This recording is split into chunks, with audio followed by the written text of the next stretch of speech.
J'ai tout plein d'histoires dans ma petite valise. J'ai tout plein d'histoires, veux-tu qu'on les lise? J'en ai des drôles, j'en ai des chantés. Viens près de moi, on va se régaler. J'ai tout plein d'histoires dans ma petite valise. J'ai tout plein d'histoires, veux-tu qu'on les lise? Je suis psychologue, psychanalyste, expert sur les questions de l'enfance et de la famille. Et je m'intéresse tout particulièrement à tout ce qui peut nourrir un enfant, le nourrir culturellement. Attrape un livre et viens t'installer. Tourne les pages, on va le déguster. Ah, tu veux le manger pour voir si c'est un bon livre.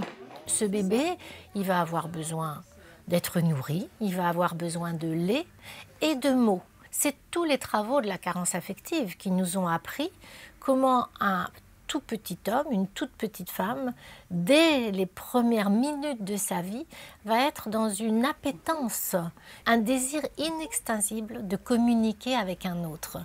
Trempé, abrité. Bébé. Bébé? Tu as entendu un bébé là-bas? Donc le bébé, il va attendre qu'on lui parle, il va attendre de rentrer dans la culture des mots, il va attendre qu'on lui raconte une histoire. Regarde, dedans il y a des images, il y a des histoires. Et c'est là où le livre va avoir une place extraordinaire pour un tout petit et pour son parent, de pouvoir justement l'inscrire dans le monde des mots. Bateau sur l'eau, la rivière, bateau sur l'eau. Ce bébé qui ne sait pas lire, on pourrait se demander, mais pourquoi? Pourquoi lui lire une histoire? Est-ce qu'il la comprend? Mais il l'éprouve et il reçoit et il s'inscrit dans cette intention et dans l'attention du parent. La baleine au fond de l'eau. Quand le parent lit à son tout petit, généralement, très souvent, il le prend contre lui ou près de lui. Et l'enfant, donc cet enfant qui à la fois regarde le livre et en même temps regarde le visage, la bouche, le corps de son parent, parce qu'il est aussi pris par la musicalité corporelle du parent qui lit. Il y a de la prosodie, il y a de la mélodie, mais il y a aussi un corps en mouvement. Donc ce parent qui participe à la lecture, ils vont vivre ensemble, parents et enfants, un dialogue sensoriel.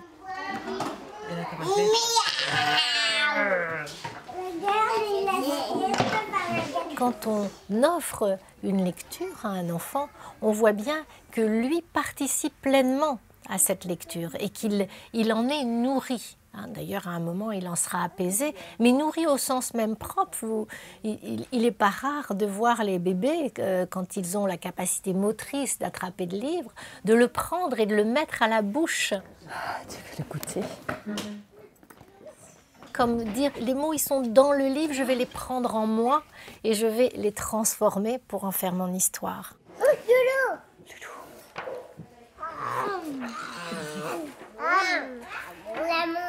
On a mangé Loulou.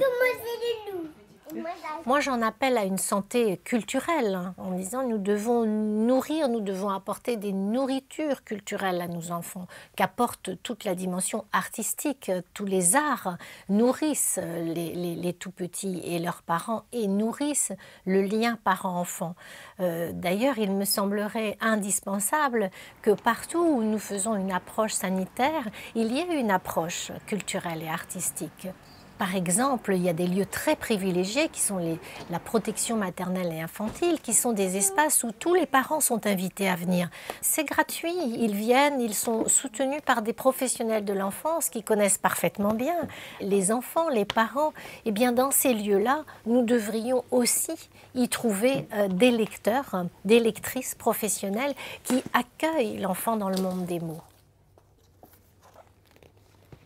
Je suis lectrice et formatrice pour l'association Le Livre pour l'insertion et le refus de l'exclusion, qui est une association qui a pour but d'amener des livres aux très jeunes enfants dans l'objectif de les familiariser avec le livre et avec la lecture.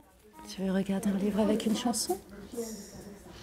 Notre objectif quand on lit, c'est toujours de passer un bon moment de lecture avec l'enfant, mais aussi de donner à voir aux parents le plaisir que son enfant peut avoir dans la lecture.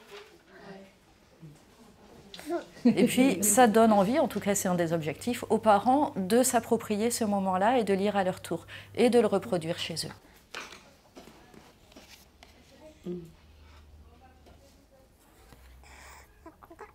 Martinillo. Les parents, parfois, sont surpris, nous disent que le bébé est trop petit ou qu'il ne va pas comprendre. Mais en général, quand ils voient les situations de lecture avec leur bébé, ils sont ravis de voir le moment qui est en train de se dérouler sous leurs yeux. C'est intéressant, ça lui plaît, hein? Les bébés aiment bien les livres. Papa fait la sieste. Des fois, il y a des adultes qui me disent « cet enfant n'est pas lecteur ». Et en fait, on s'aperçoit que cet enfant n'aime pas rester assis calmement, sans bouger, à écouter, sans toucher le livre. Il écoute et il joue. J'ai vu, t'as vu, j'ai vu, t'as vu. Il n'a pas la même façon d'écouter, par exemple. L'enfant écoute beaucoup avec son corps. Donc nous, adultes, on a tendance à penser que pour bien écouter, il faut être posé, il faut être calme. L'enfant, lui, il peut être complètement en mouvement et être néanmoins en train d'écouter. On chante ça? Quand un lecteur, une lectrice professionnelle propose une lecture à un tout petit et à son parent, il les invite conjointement à ressentir, à éprouver, à partager, à vivre ensemble des émotions.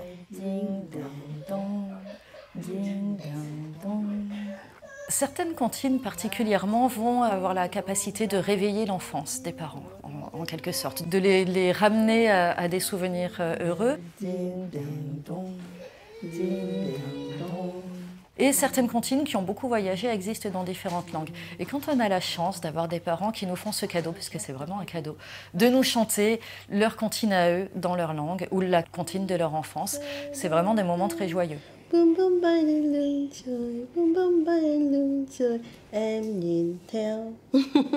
ne pouvons pas nous contenter de vivre et de regarder un enfant comme il y a un demi-siècle, en pensant que c'est un simple tube digestif. Nous savons aujourd'hui que si nous nous occupons d'un enfant d'une manière mécanique, nous le privons et nous le mettons dans une malnutrition culturelle. Quand on voit des parents qui, après une séance en PMI, nous disent « D'accord, pourquoi pas, je vais l'amener en bibliothèque, je vais lui acheter des livres », on se dit qu'il y a vraiment quelque chose de gagné pour l'enfant qui va avoir des livres à la maison. Donc cette santé culturelle a une dimension essentielle pour que nos enfants puissent grandir, et le livre a une place centrale dans ses besoins fondamentaux. Alors, long nez bleu turquoise, 2 petites oreilles tordues, des cheveux violets ébouriffés. Écouter et regarder le monde qui l'entoure, c'est quand même les 2 grandes occupations du bébé. Et quand on lui propose un livre, on lui propose d'écouter, mais d'écouter des mots qui ont été choisis pour la qualité de leur sonorité, et de regarder, mais de regarder des images aussi qui ont été pensées, des images d'artistes. Et c'est ce que l'enfant reçoit directement et qu'il va faire comme sien et qui va lui permettre, lui aussi à son tour, un jour, de dire « il était une fois ». Si t'aimes les histoires, il était une fois. Si t'aimes les histoires, j'en ai plein pour toi. J'en ai des drôles, j'en ai des chantés. Viens près de moi, on va se régaler. J'ai tout plein d'histoires dans ma petite valise. J'ai tout plein d'histoires, veux-tu qu'on les lise? Attrape un livre et viens t'installer. Tourne les pages, on va le déguster. J'ai tout plein d'histoires dans ma petite valise. J'ai tout plein d'histoires, veux-tu qu'on les lise?